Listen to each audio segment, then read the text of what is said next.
Prime Minister's office has issued a clarification on the controversy surrounding a 2008 note from the Prime Minister's office in connection with the 2G case. Our political editor, Navika Kumar, joins us on the phone line with the details. Navika, how really has the Prime Minister's office chosen to rebut the charges that had been made? Well, the Prime Minister's office today put out a clarification saying that the noting of the private secretary of the Prime Minister saying that the Prime Minister desires that the PMO be kept at an arm's length did not have the connotation that was being sought to be displayed by the opposition parties. In fact, it goes on to explain that keeping the Prime Minister's office at an arm's length meant that the Prime Minister had suggested changes in the way the entire issue was being seen by the Department of Telecom.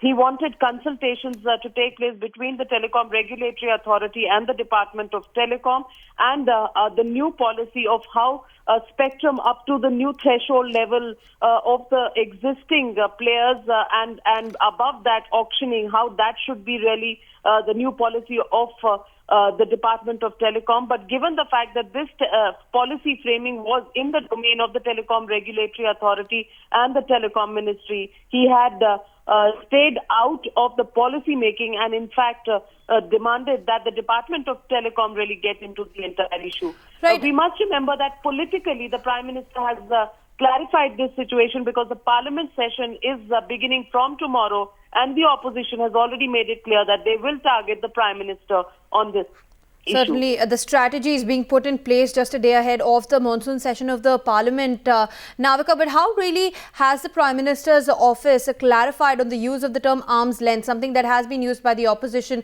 to say that he turned a blind eye to A. Raja's actions and allowed him to have a free run?